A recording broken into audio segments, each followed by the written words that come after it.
E aí pessoas, tudo bem com vocês? Se vocês usam a rede social assim como eu uso, tanto Twitter, Instagram, Facebook, TikTok, tudo cheio de publicações e postagens referente à política. Desde as eleições, principalmente do final das eleições, onde nós tivemos o Lula como presidente eleito, diversas fake news, diversas desinformações, diversos termos jurídicos foram utilizados de forma equivocada por diversos usuários internautas das redes sociais. Dentre eles, eu já pincelei dois, que é intervenção federal e intervenção militar. Já fiz vídeo a respeito disso, explicando técnica e juridicamente o que é e quais as possibilidades, mas expliquei de uma forma simples e objetiva. Eu vou deixar aqui em cima no card o link dos vídeos, mas também vai estar os dois aqui nos comentários que você pode assistir para aprender e entender de forma leiga, simples e objetiva o que é intervenção militar e o que é intervenção federal. Sim, elas existem, sim, elas são possíveis, mas em situações específicas previstas na Constituição Federal. E hoje o tema que eu pincelei para falar e explicar para vocês é sobre muitas pessoas utilizando como que um ex-condenado, como que uma pessoa descondenada pôde concorrer às eleições, vencer e assumir agora em 1º de janeiro de 2023. Existe muita desinformação, muita fake news sobre isso, até porque ele é um tema polêmico, ele é uma falha histórica na justiça brasileira, mas eu vou te explicar de forma apartidária. Não sou pró-Lula, não sou também pró-Bolsonaro, não queria nenhum dos dois, mas eu preciso, como operador do direito, como uma pessoa envolvida no mundo jurídico, estudo a área, aplico a área, demonstrar de forma didática e palpável a qualquer pessoa, não precisa ter conhecimento jurídico para entender esse vídeo, do porquê o Lula não foi enquadrado na ficha limpa, do porquê que o Lula pôde concorrer e do porquê que o Lula poderá e irá, assumir, infelizmente, a presidência agora dia 1º de janeiro de 2023. Então, fica aqui comigo nesse vídeo que você vai entender de forma extremamente didática, pelo menos o mais possível que eu conseguir, sobre esse assunto. Mas se você caiu de paraquedas aqui no canal, meu nome é Felipe Macedo, eu sou advogado criminalista e o criador de conteúdo aqui do canal e das minhas redes sociais. Então, deixa um like nesse vídeo se ele for útil para você, se você entender o conteúdo aqui, e se inscreve no canal para não perder mais nenhum vídeo daqui para frente, compartilha com os amigos, porque o meu intuito aqui é fazer resumos, resenhas e explicar conteúdo jurídico, principalmente da área criminal, de forma simples e didática para que qualquer pessoa possa entender do mundo jurídico, mais precisamente da área penal, constitucional, enfim. A primeira coisa que eu preciso que você saiba é que para nós operadores do direito, a palavra descondenado ou ex-condenado é uma palavra que não existe, é uma palavra que causa nervoso, porque é uma palavra que ela não está presente no ordenamento jurídico, tá? Quando uma pessoa responde um processo criminal, ela é absolvida ou condenada. Absolvido ou condenado, ou o processo é extinto por qualquer de algumas razões previstas em lei, que eu não vou entrar em detalhes técnicos aqui, mas basicamente tem duas possibilidades: absolvida ou condenada, tá? Basicamente é isso que você precisa saber, tá? Uma pessoa quando responde a um processo criminal, ela é absolvida, ou seja, inocentada, ou condenada, tá? Culpada e vai pagar pela pena do que fez. Outra coisa que você precisa também entender é que os processos judiciais, e aqui eu vou falar específico da área criminal, mas serve para todos os processos judiciais, mas em específico na área criminal, os processos eles precisam respeitar procedimentos, ou seja, eles precisam respeitar as regras do jogo.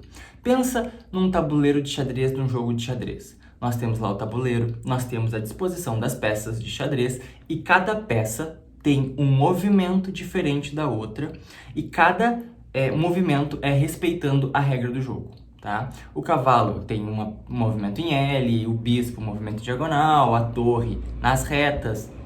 Cada peça um movimento específico e cada um tem seu lugar no tabuleiro e o jogo se dá através de regras, tá?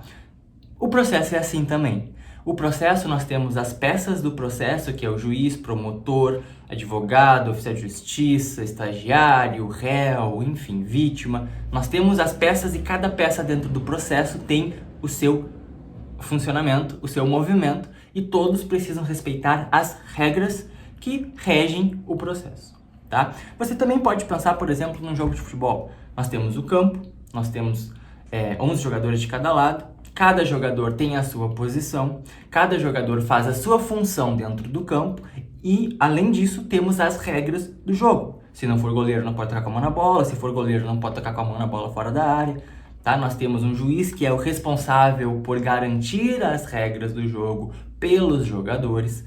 Tá? Então nós precisamos entender que na justiça, nos processos, isso não é diferente. Nós temos peças, nós temos jogadores e nós temos regras a serem cumpridas. Tá? E o que acontece no futebol quando uma regra não é cumprida? Desde uma falta até anular, cancelar o jogo. No xadrez é a mesma coisa, tá? Se você viola uma regra, acaba aquele jogo é anulado e começa de novo.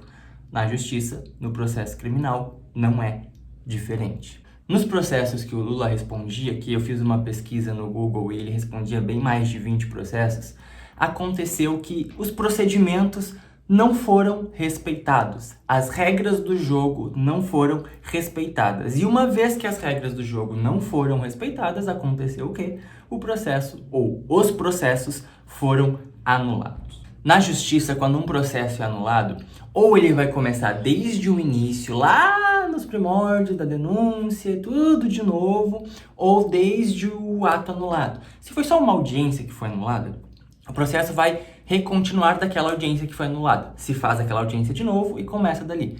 Mas dependendo da gravidade do fato que gerou a nulidade do processo, ele vai começar desde o início, tá? E no processo do Lula nós tivemos algumas peculiaridades bem significativas para o mundo jurídico. Quem é acadêmico de direito sabe o quanto isso é complexo, o quanto isso é sério, o quanto isso foi um erro grotesco. Tá? Seja estudante de direito, operador de direito, sabe o quanto isso é grave. Para você que não é da área jurídica, eu preciso te alertar do que eu vou falar agora. São duas nulidades de processo das mais graves que podem acontecer, juridicamente falando, em termos de regra do jogo, em regras processuais, tá? A primeira coisa que anulou os processos do Lula, que se eu não me engano foi a primeira delas, foi a incompetência do juiz. Tá? Quando eu digo que o juiz foi declarado incompetente, eu não quero que você pense que ele é incompetente porque ele não sabe fazer o trabalho dele. Que nem o fulaninho lá do comércio do seu Zé, lá da esquina à direita, que ele é incompetente porque não sabe fazer uma entrega, ele é incompetente porque não sabe fazer conta demais, não sabe dar troco. Não é esse tipo de incompetência que eu tô falando, tá?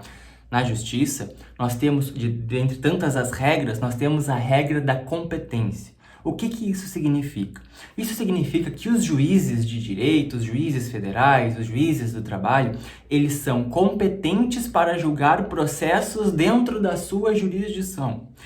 Se você, por exemplo, mora em Porto Alegre, tá? Eu falo isso para o Rio Grande do Sul, acontece um crime em Porto Alegre, tá? Um homicídio em Porto Alegre. O juiz competente para julgar aquele crime é o juiz de Porto Alegre. Um juiz estadual, juiz de direito estadual do Foro da Comarca de Porto Alegre, porque o crime aconteceu em Porto Alegre. O juiz de Gramado, aqui no Rio Grande do Sul, ele é incompetente para julgar uma pessoa que cometeu um crime lá em Porto Alegre, porque a área de jurisdição dele não é Porto Alegre. Tá? A mesma coisa, se eu cometo um crime aqui em Porto Alegre, o juiz do Rio de Janeiro, ele é incompetente para julgar o meu processo, porque ele é lá de outro estado, ele não tem nada que ver. Tá? E no processo do Lula foi declarado a incompetência do juízo de Paraná, do juízo federal de Paraná, do Paraná, para julgar os processos dele. Tá? Eu não vou entrar no mérito, se você entende um pouco mais de processo, se você quer entender um pouco mais disso, você acha facilzinho no Google as notícias, os relatos, juristas escrevendo sobre isso. Eu vou até deixar link de algumas matérias aqui que eu dei uma lida antes de gravar esse vídeo para você entender um pouco mais sobre isso. Mas basicamente, os crimes que o Lula cometeu teriam sido lá na época que ele era presidente, então teria que ser a competência do juiz de Brasília, não do juiz do Paraná. E isso fez com que as condenações dele, que começaram lá no Paraná, e aí foi subindo para as instâncias superiores, até chegar em Brasília, lá no STJ, STF, enfim, que manteram as condenações, né, fossem anuladas por incompetência do juízo do Paraná. Não poderia ter sido aquele juiz a julgar ele. Aquele juízo era incompetente porque não era crimes cometidos na jurisdição dele. Claro, o Lula entra como presidente, ele tem foro privilegiado, aí tem todas as regrinhas que você, se você não é da área, você não precisa saber. O que você precisa saber é o juízo de Paraná era incompetente para julgar os processos do Lula. Por isso o processo foi anulado. E quando um processo é anulado por incompetência do juiz, todos os atos, todos eles são anulados e o processo começa do zero, tá? Grava isso, o processo começa do zero. Todas as condenações do Lula, inclusive a prisão, tudo anulado. Começa a responder do zero. Mas, ressalto, anular um processo não significa que o réu é inocente. Não significa que o réu foi absolvido, tá? Significa que o processo vai ter que começar de novo e ele vai ter que passar por todas as fases de novo e aí ser condenado, se for o caso, de novo. Outro fato gravíssimo que ocorreu nos processos do Lula é que o juiz federal Sérgio Moro, lá do Paraná, que foi o responsável pelas condenações do Lula, ele foi declarado, salvo engano, pelo STF, Supremo Tribunal Federal, que ele era suspeito para julgar os processos do Luiz Inácio, tá? Então, o que é um juiz suspeito? E aí é outro termo técnico que eu vou explicar superficialmente só para você que não é da área do direito entender. Pensa aí você que mora numa comarca aí de interior, uma comarca média, e você tem um cunhado que é amigo do juiz da cidade. É o único juiz que tem na cidade e o seu cunhado é amigo dele, é BFF dele. Jantam junto, saem junto, vão assistir futebol junto, vão pra maçonaria junto, vão pra Rotary junto, estão sempre juntos, viajam nas férias juntos, tá? Seu cunhado e o juiz.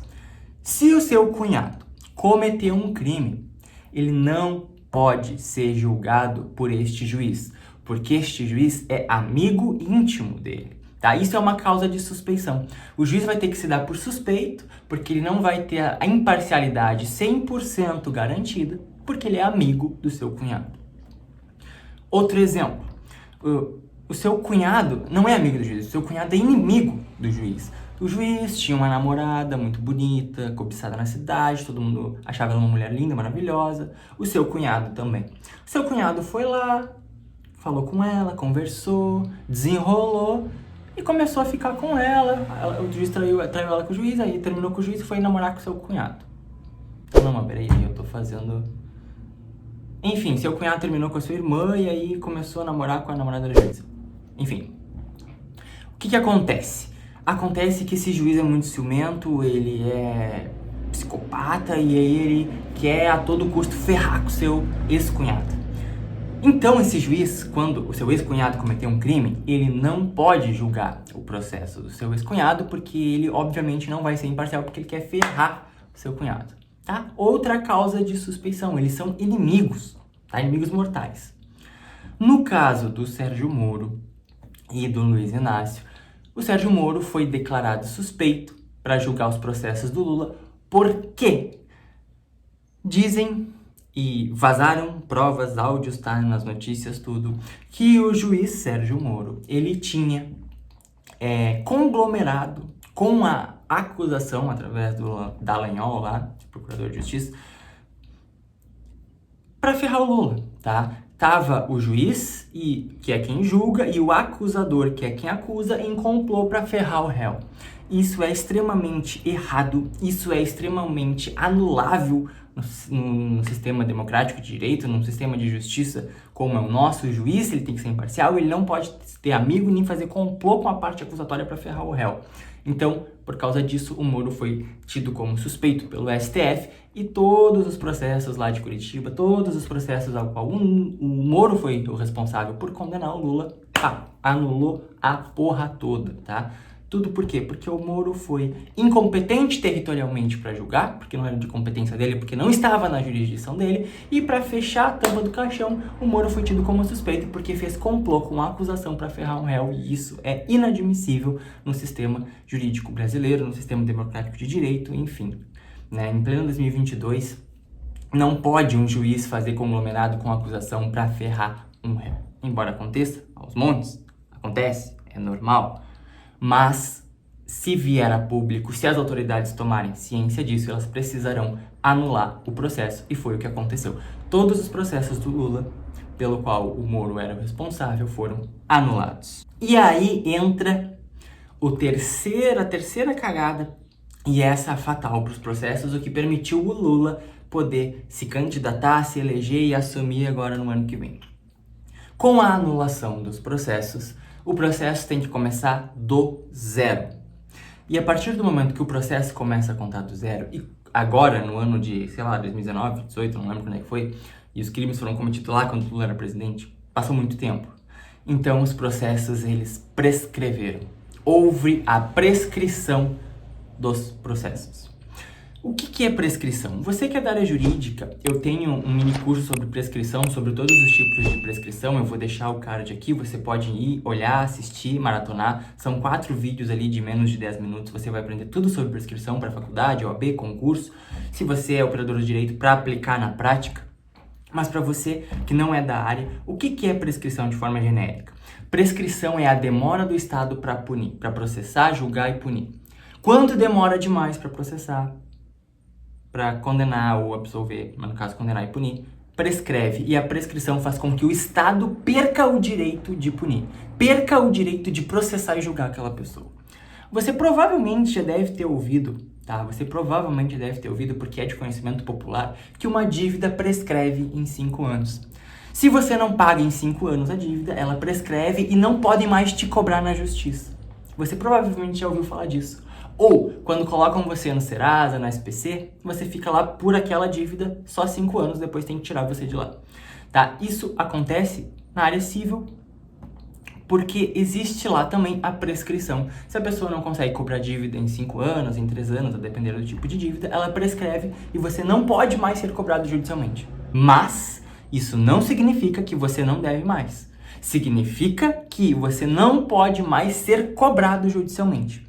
E no crime, quando um crime prescreve, não significa que você é inocente. Significa que o Estado não pode mais processar, julgar e condenar você, porque ele demorou demais. Ele foi incompetente, ele foi negligente, ele foi imperito, ele foi várias coisas. Ele foi uma bosta, com perdão da expressão. Ele foi inútil, incompetente, lesado e aí perdeu o direito de punir aquela pessoa. E foi o que aconteceu com o Luiz Inácio Lula da Silva, tá? A prescrição, pelos processos terem sido anulados e começar do zero, prescreveu, demorou demais e agora não se pode mais processar e julgar e condenar o Lula por aqueles crimes ali, triplex, o sítio de Atibaia, tudo prescrito, tudo anulado. Por quê? Primeiro, por causa de um juiz que, além de ter sido incompetente na forma jurídica e territorial, além de ter sido dado por suspeito, foi um tremendo de um babaca, foi um tremendo de um inútil. Se ele não quisesse ser o herói da nação e tivesse mandado esse processo lá para a vara competente, para o juízo competente, lá em Brasília, ou onde for, se ele não tivesse feito complô com a acusação, provavelmente, hoje o Lula não poderia concorrer. Provavelmente e possivelmente o Lula pudesse estar preso. Mas não está, e por causa de um juiz, por causa de um promotor lá, de uma acusação, de um procurador de justiça, tudo acabado, tudo ferrado, tudo anulado, e aí prescreveu. Prescreveu e o Lula é ficha limpa. E aí eu entro na ficha limpa. A ficha limpa, que foi uma lei, se eu não me engano, criada pelo próprio PT, pelo próprio Lula, lá por esse pessoal aí, faz com que as pessoas que não são ficha limpa não possam concorrer às eleições. Mas para isso é preciso alguns requisitos, tais quais ter condenação transitada em julgado, condenação em 2, 3 instâncias, enfim, que o Lula tinha até ser tudo anulado, e como foi tudo anulado, não se pode mais processar, julgar e condenar o Lula por estes fatos, pois prescritos o Lula, ele é ficha limpa.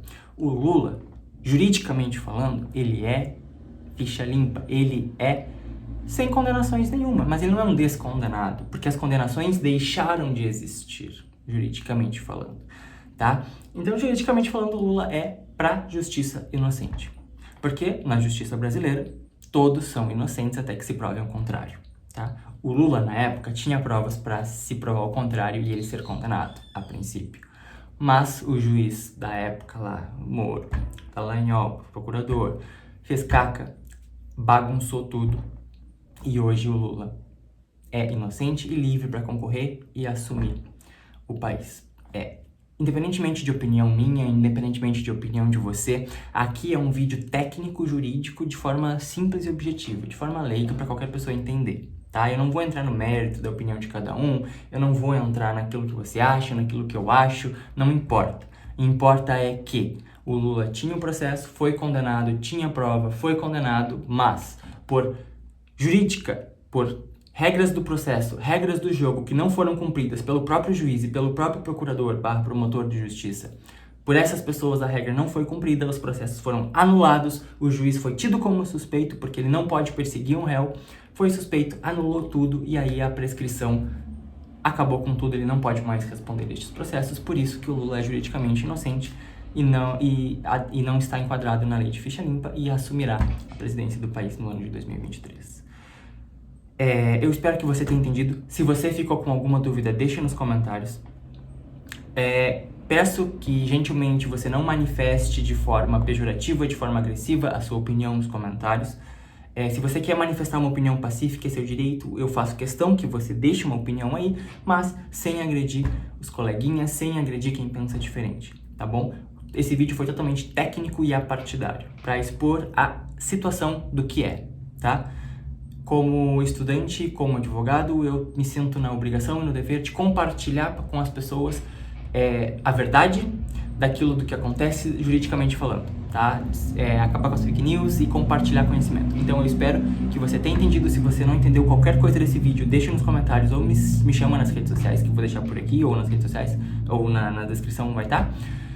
E vamos esclarecer sempre de forma pacífica e no diálogo, tá bom? Um beijo para as meninas, um abraço para os meninos e tchau!